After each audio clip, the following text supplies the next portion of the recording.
मानक जी, आप कहीं नोट कर लीजिए और प्लीज आप मुझे उस चर्चा में जरूर बुलाइएगा जब मेरी ये भविष्यवाणी सच हो जाएगी।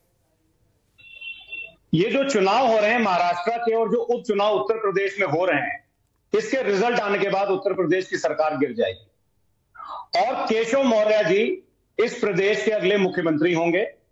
और ज्यादातर जो पीडीए समाज के विधायक हैं भारतीय जनता पार्टी में, उनको लेकर के केशव मौर्य जी अलग हो जाएंगे। Mark my words, this is writing on the wall. क्योंकि केशव मौर्य जी को जब से स्टूल पर बैठाया गया है, वो समझ चुके हैं कि भारतीय जनता पार्टी दलितों के, पिछड़ों के और अल्पसंख्यकों के खिलाफ तो है ये नहीं है। तो मार्क माई वर्ड्स, आप देख लीजिएगा, ये सरकार गिर जाएगी, केशव मौर्य जी अगले मुख्यमंत्री। एक कैसी बात कर रहे हैं आप? एक मिनट फराज भाई, एक सेकंड, आप कैसी बात कर रहे हैं? हरियाणा बीजेपी अभी जीत कर आ रही है और महाराष्ट्र हार भी जाते हैं तो झारखंड भी है उधर, ये भी ध्यान रखिए। ऐसे में आपको इतना भरोसा क्यों है महाराष्ट्र हारे तो योगी जी को हटा दिया जाएगा और केशव प्रसाद मौर्य को सीएम बना दिया जाएगा? नहीं, हम हटाने की बात ही नहीं कर रहे हैं। मैं बिल्कुल हटाने की बात नहीं कर रहा हूं। मैं तो बोल रहा हूं बगावत हो जाएगी भारतीय जनता पार्टी में। मानक जी, टूट हो जाएगी एक बहुत बड़ी उत्तर प्रदेश की भारतीय जनता पार्टी में। आप देख लीजिएगा, मार्क माई वर्ड, अंदर अंदर चल रहा है। क्योंकि आप एक बात बताइए था मानक जी, भारतीय जनता पार्टी के पिछड़े एमएलए को एक वकील साहब थप्पड़ मार देते हैं जो कि नॉन पीडीए थे, लेकिन भारतीय जनता पार्टी उसके ऊपर कोई एक्शन नहीं लेती, कोई बयान नहीं आता है। तो जिस पार्टी में पीडीए के विधायक सुरक्षित ना हो, क्या केशव मौर्य जी ये देख नहीं रहे होंगे कि पीडीए के खिलाफ ये भारतीय जनता पार्टी है? केशव मौर्य जी भी ये भी देख रहे हैं कि अगर पीडीए की क्रांति और पीडीए के कोई नायक है तो आदरणीय अखिलेश यादव जी हैं। तो भारतीय जनता पार्टी में एक बड़ी टूट होगी और केशव मौर्य जी हो सकता है मुख्यमंत्री बन जाए। आप उनको मुख्यमंत्री बनाएंगे? मतलब जनता बनाएगी, उनके विधायक बनाएंगे। नहीं, एक मिनट, मुझे याद आया, मॉनसून में हमने डिबेट भी किया था। मॉनसून ऑफर याद है अखिलेश जी का? 100 एमएलए लाओ, मुख्यमंत्री पद पाओ। बार बार अखिलेश यादव केशव प्रसाद मौर्य को इस तरह के ऑफर देते रहते हैं। आप कह रहे हैं बगावत होगी, पार्टी टूटेगी। पार्टी टूटेगी भी तो 100 एमएलए चाहिए ना। 100 एमएलए कम से कम केशव प्रसाद मौर्य लाएंगे, तभी सीएम बन पाएंगे। मानव जी, आप कभी मॉल जाते होंगे तो आप देखते होंगे कि जो मॉनसून ऑफर है उससे बेटर विंटर ऑफर्स आते हैं। आपने अंदाजा लगाया होगा। तो अब देखिए, सर्दियां आ रही हैं, अभी तो इस सर्दी में बहुत ज्यादा गर्मी होनी है। लेकिन मानव जी, एक बात बहुत सीरियस नोट पे मैं आपको बताऊं कि माननीय मुख्यमंत्री, आजकल एक बड़ा कंपटीशन चल रहा है मानव जी, भारतीय जनता पार्टी के जो नेता लोग हैं और रुपये में। रुपया कह रहा है मैं तेजी से गिरूंगा, भारतीय जनता पार्टी के नेता बोल रहे हैं नहीं, तुमसे तेजी से मेरी भाषा और मेरी मर्यादा गिरेगी। लेकिन मानव जी, ये देश गांधी का और अंबेडकर का, डॉक्टर लोहिया का, नेताजी मुलायम सिंह यादव का और अखिलेश यादव जी का है। इस देश ने उस विचारधारा को ना कभी एक्सेप्ट किया है और ना कभी करेगी। एक मिनट दोबारा कहिए, आपने अभी क्या क्या कहा? किस किस पुराने बड़े दिग्गज नेताओं के साथ आपने अखिलेश यादव का नाम लिया? दोबारा कहिए जरा। उससे बड़ा मैं स्टेटमेंट दे देता हूं। हाँ बोलिए। डॉक्टर राम मनोहर लोहिया और जयप्रकाश नारायण जी के जो विचार थे, उन विचारों का पुनर्जन्म आदरणीय अखिलेश यादव जी के रूप में हुआ। नहीं, एक मिनट, नहीं, अब आपने अपने शब्द घुमा दिए। आपने पहले क्या कहा? डॉक्टर राम मनोहर लोहिया, जयप्रकाश नारायण, बाबा साहब अंबेडकर और अखिलेश यादव। आपने एक ही सांस में ये 4 नाम लिए, सही कह रहा हूं मैं? तो बाबा साहब अंबेडकर का अनुयायी तो मैं भी हूं। अरे सर, अनुयायी होना अलग बात होता है फराज भाई, अनुयायी होना अलग बात है। लेकिन एक सांस में ये 4 नाम आपने लिए। आप अखिलेश यादव की तुलना बाबा साहब अंबेडकर, जयप्रकाश नारायण, राम मनोहर लोहिया से कर रहे हैं। मैंने क्या कहा? मैंने कहा बाबा साहब डॉक्टर भीमराव अंबेडकर, गांधी, लोहिया, जयप्रकाश नारायण जी के विचारों को अगर कोई बढ़ा रहा है इस देश में तो आदरणीय अखिलेश यादव जी बढ़ा रहे हैं और उनकी पीडीए क्रांति आगे बढ़ा रही है। जो सामाजिक न्याय और सामाजिक परिवर्तन की लड़ाई या जो नवनिर्माण आंदोलन जयप्रकाश नारायण जी ने शुरू किया था छात्रों और नौजवानों के लिए, अच्छा ठीक है, ओके, पॉइंट टेकन। लेकिन मुझे ये बताइए, सरकार आप कैसे गिराएंगे?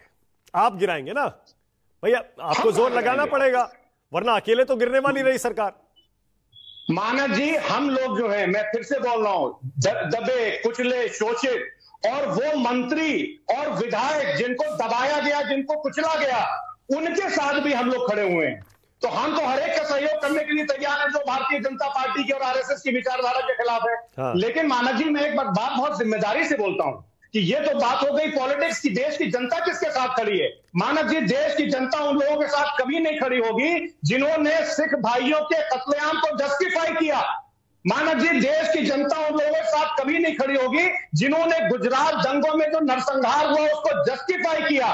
मानक जी, देश की जनता उन लोगों के साथ कभी नहीं खड़ी होगी जिन्होंने नाथूराम गोडसे को देशभक्त बताया। एक मिनट फराज भाई, एक सेकंड रुकिए। आपने कहा सिख भाइयों की हत्या को जिसने जस्टिफाई किया? जी। कहां पर, किसकी बात, कौन सी घटना की बात कर रहे हैं?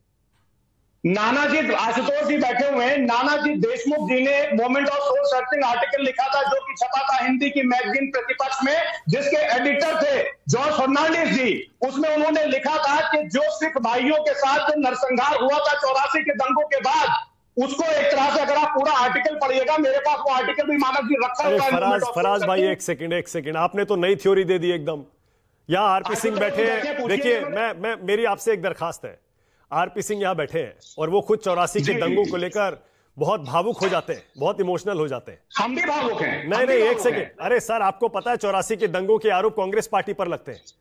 ये बीजेपी पर आप 84 के दंगों को जस्टिफाई करने के आरोप किस आधार पर लगा रहे हैं? मैं उस आधार पर लगा रहा हूं कि नानाजी देशमुख ने जो moment of soul searching article लिखा था, उसमें उन्होंने एक तरह से जस्टिफाई किया था। पढ़ लीजिए, आप पढ़ लीजिए ना, अभी तो तुरंत टाइप करिए। और वो जॉर्ज फर्नांडिस मोमेंट प्रतिपक्ष जिस मैगजीन में छपा था, जॉर्ज फर्नांडिस जो थे उसके एडिटर थे। मैं अभी आपको दिखा देता हूं, वो आर्टिकल मेरे पास रखा हुआ है, बिल्कुल भी चिंता करने की जरूरत नहीं मानक जी। और अच्छा, और ये जो गुजरात का, आप ये जो गुजरात के नरसंहार की बात करते हैं, देखिए एक तरफा बात नहीं होनी चाहिए। हाल में अभी आजकल में ही वो साबरमती रिपोर्ट, एक फिल्म भी आई है गोधरा कांड पर, उसमें भी बताया गया है कि कैसे गोधरा में 59 लोगों की साबरमती एक्सप्रेस में हत्या कर दी गई। वो नरसंहार नहीं था। तो एक तरफा बात मत करिए ना फराज भाई। नहीं, मैं बोल रहा हूं मानक जी, अगर मैं उसको जस्टिफाई कर रहा होता तो आप मेरे ऊपर उंगली उठाते। जो भी गोधरा में हुआ गलत हुआ, नहीं होना चाहिए था। हाँ। मतलब और कड़ी से कड़ी सजा मिलनी चाहिए थी उन लोगों को। लेकिन मैं उस सोच की बात कर रहा हूं जो उसके बाद में जो गुजरात में घटनाएं हुई, जिसको ये लोग जस्टिफाई कर देते। और मानक जी, मुझे आप 40 सेकंड दे दीजिएगा, आपको बड़ा मजा आएगा। उसके बाद भले आप मुझे टाइम मत दीजिएगा। भारतीय जनता पार्टी वाले ये लोग कहते हैं, और इस चुनाव में भी ये लोग कह रहे हैं कि साहब हम तो 1990 से मानक जी सुनते चले आ रहे हैं कि राम राज लाएंगे, राम राज लाएंगे। समाजवादी पार्टी आपका समर्थन करती है, लेकिन हमको वो राम राज चाहिए जो गोस्वामी तुलसीदास जी ने कहा था कि अल्प मृत्यु नहीं कौनो पीरा, सब सुंदर सब विरुज शरीरा, नहीं दरिद्र कोई दुखी न दीना, नहीं कोई अबुद न लक्षणीना।